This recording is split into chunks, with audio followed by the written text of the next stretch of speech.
मैं सीधे हमारे बीच हमारे अभिभावक बेतिया के मधुर चिकित्सक और राष्ट्रीय परिषद के सदस्य पूर्व जिला अध्यक्ष और प्रदेश उपाध्यक्ष डॉक्टर NN शाही जी से मैं अपने अभिभावक को बड़े आदर और सम्मान के साथ मंच पर बुलाना चाहूंगा। आप लोग एक बार जोरदार तालियों से स्वागत करेंगे डॉक्टर NN शाही हमें और आकर के अपनी बातों को रखें। बहुत बहुत आभार।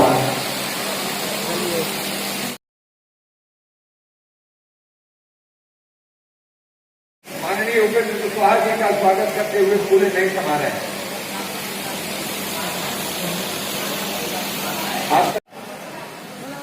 मेरा नहीं हुआ और हमसे कम नंबर वाला को नौकरी मिल गई तो सूचना के अधिकार के तहत वह व्यक्ति फिर संबंधित कार्यालय से जानकारी नहीं मांगता। यह भी हमारे यहाँ है। और सूचना के अधिकार के तहत जानकारी मांगने पर लगता है कि वास्तव में गड़बड़ी हुई है तो फिर किसी दूसरे ऊपर के अधिकारी के यहाँ अपील भी होता है।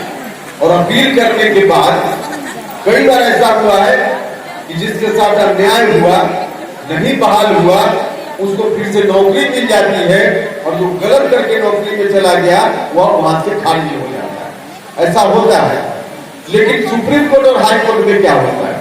सुप्रीम कोर्ट और हाई कोर्ट में बहाली के लिए, ठीक से सुन लीजिएगा, सुप्रीम कोर्ट और हाई कोर्ट में बहाली के लिए कोई अखबार में विज्ञापन नहीं होता, कोई सूचना कहीं नहीं जाती है, ऑनलाइन सूचना, ऑफलाइन सूचना, कोई सूचना नहीं होती है।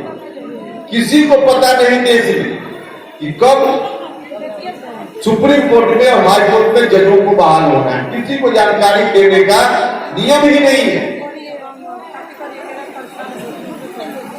और फिर बहाली के लिए जब कोई सूचना ही नहीं, विज्ञापन ही नहीं, तो स्वाभाविक रूप से कोई आवेदन नहीं, कुछ भी नहीं होता है। फिर बहाली होती कैसे है? सिर्फ 5-7 लोगों की एक कमेटी होती है और 5-7 लोगों की कमेटी भी उन्हीं जज लोगों की कमेटी होती है जो जज पहले से बहाल हैं, रिटायर करने वाले होते हैं। अब उनको खुद रिटायर करना है, जो जगह खाली होने वाली है या जो जगह खाली है उस पर किसी जज को बहाल करना है। वही 5-7 लोग बैठते हैं और अपनी अपनी जेब से पर्ची निकालते हैं और जिसका भी नाम लिख कर दे देते हैं वही सुप्रीम कोर्ट और हाई कोर्ट में जज बन जाता है। कितनी अन्यायपूर्ण व्यवस्था है भाइयों और मित्रों। इतनी अन्यायपूर्ण व्यवस्था के रहते गरीब घर के बच्चे कभी जज बन सकते हैं क्या? दलित घर के बच्चे जज बन सकते हैं क्या? पिछड़ा समाज, अति पिछड़ा समाज का कोई व्यक्ति जज बन सकता है क्या सुप्रीम कोर्ट और हाई कोर्ट? क्योंकि जिनको बहाल करना है 5-7 लोगों की जो कमेटी हम कह रहे हैं, उन 5-7 लोगों में वही लोग होते हैं जो पहले से उसी रूप से बहाल होते हैं। और जब बहाली की जरूरत होती है तो जो जज साहब लोग बैठते हैं अपनी जेब से नाम निकालते हैं और वैसी स्थिति में कोई भी व्यक्ति वहां बैठेगा वो अपनी जेब से किसका नाम पहले निकालेगा? क्योंकि बहाली के बाद कोई पूछने वाला नहीं है। सूचना के अधिकार के तहत कोई पूछ नहीं सकता है कि आपने इसको क्यों बहाल कर दिया।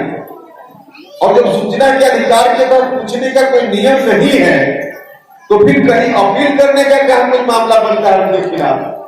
मतलब कोई पूछने वाला नहीं।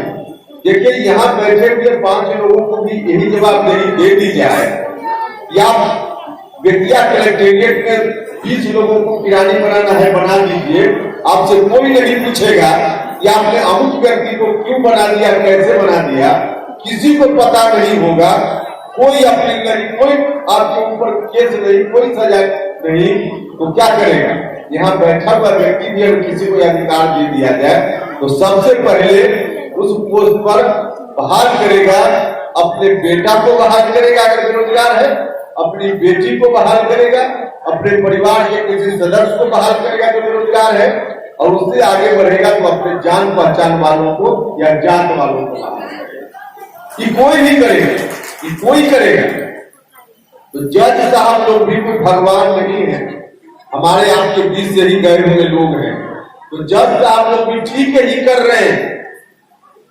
सुप्रीम कोर्ट और हाई कोर्ट में जज लोग जो बहाल हो रहे हैं, ठीक इसी तरीके से बहाल हो रहे हैं। और जो रिटायर करने वाले जज लोग हैं, अपना उधर उत्तराधिकारी बहाल करते हैं, वास्तव में जज नहीं बहाल करते।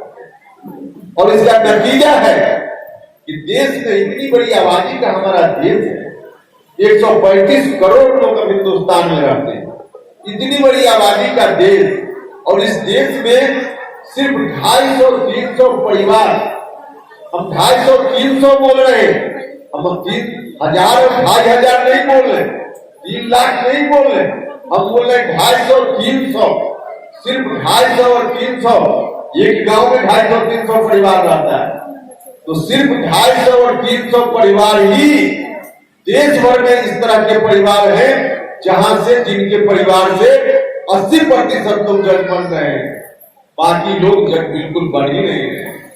और ऐसी व्यवस्था के रहते हुए हमने कहा कि पिछड़ा समाज का कोई नहीं बहाल होगा, नहीं बहाल होगा, दलित समाज का नहीं बहाल होगा, नहीं बहाल होगा, एकाध कभी कभी अपवाद के रूप में बहाल हो जाता है। और पिछड़ा और दलित तो छोड़ दीजिए भाई और मित्रों, कान खोलकर सुन लीजिए, पिछड़ा और दलित तो छोड़ ही दीजिए, उसका तो नंबर ही नहीं आता है।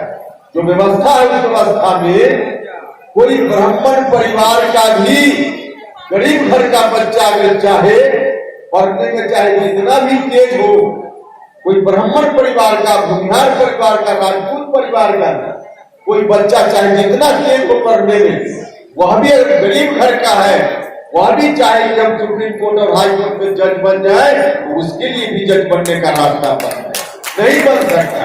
कौन बहाल करेगा उसको? जिसके पास कोई पहुंच नहीं, पैसा नहीं, किसी जात का हो, किसी धर्म का हो, कैसे कहा नहीं हो पाएगा और नहीं हो रहा है।